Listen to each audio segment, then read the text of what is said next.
अस्सलाम वालेकुम दोस्तों मेरा नाम मोहम्मद हसीब है और मैंने अपना यूट्यूब का चैनल के स्टार्ट किया जिसमें हम माइक्रो इकोनॉमिक्स के रिलेटेड वीडियो को डिस्कस करेंगे। तो जो कि बीएससी और एमएससी की एक अहम बुक है जीसीयूएफ, इसके मेन कैंपस और सब कैंपस में इसका कोर्स डिस्कस किया जाता है। तो हमने इससे रिलेटेड 3 वीडियो को पहले डिस्कस किया था। मैं उम्मीद करता हूं कि आपने उनको बड़े इजी से और आसान मेथड से अंडरस्टैंड किया होगा। तो आज लेक्चर नंबर 4 के साथ मैं हाजिर हूँ और आपको बताऊंगा कि what is component of GDP और what is expenditure of GDP क्या होते हैं। तो जो कि बीएससी और एमएससी की माइक्रो इकोनॉमिक्स का इम्पोर्टेंट लॉन्ग क्वेश्चन है, इसके रिलेटेड जीसीयूएफ के मेन कैंपस और सब कैंपस में क्वेश्चन किए जाते हैं। तो ये बहुत ही इम्पोर्टेंट, आइए देखते हैं इसको टॉपिक को। अस्सलाम वालेकुम, उम्मीद करता हूँ कि सब भाई खैरियत से होंगे।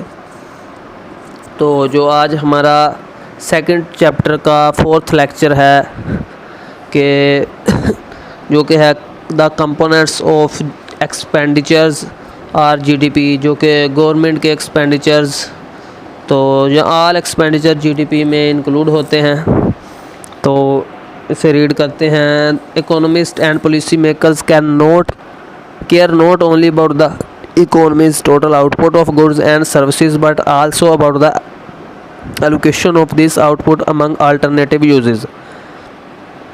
The national income accounts divide GDP into 4 broad categories of spending, जो कि मेन जो इस मकसद है इस टॉपिक का, तो ये 4 जो है इनको रीड करना है। The letting Y stands for GDP, जो जीडीपी है उसका ये दिया गया है फार्मूला।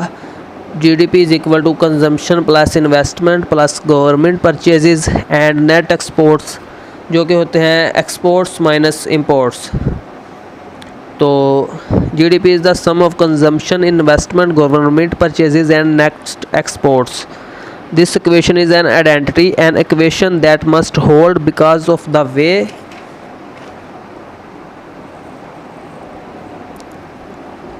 ये नेक्स्ट पेज है, because of the way variables are defined. It is called national income accounts identity. जो ये इक्वेशन दी गई है तो इसे नेशनल इनकम अकाउंट आइडेंटिटी कहते हैं।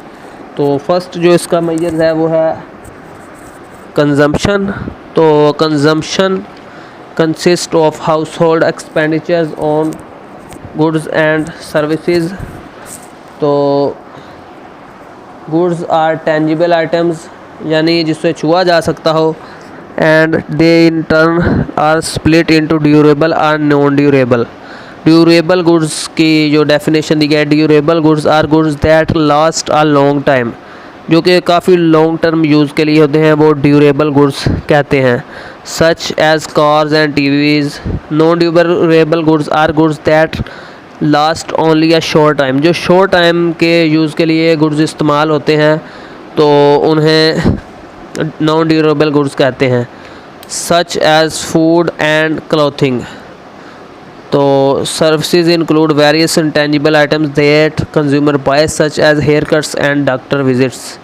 तो जो इन्वेस्टमेंट है कंसिस्ट ऑफ आइटम बहुत जो फ्यूचर यूज़ के लिए पेमेंट की जाती है तो उसे इन्वेस्टमेंट कहते हैं।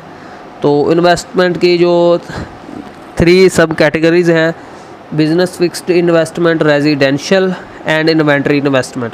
तो सबसे पहले जो बिज़नेस वाली है वो तो नाम से ही ज़ाहिर है कि बिज़नेसेस में जो इन्वेस्टमेंट्स की जाती हैं, बिज़नेसेस गुड्स जैसे कि फर्नीचर वगैरह इक्विपमेंट्स जो बिज़नेस के लिए होते हैं। तो नेक्स्ट है residential investment is the purchase of new housing by household and landlords. Residential यानी रहायशगाह के लिए इन्वेस्टमेंट जो है तो ये रेजिडेंशियल इन्वेस्टमेंट कहलाती है। तो थर्ड इसकी टाइप है inventory investment. Inventory investment is the increase in firms inventories of goods. If inventories are falling, inventory investments is negative. तो थर्ड है G government purchases are the goods and services bought by federal, state and local government This category includes such items as military equipments, highways, and the services provided by government workers.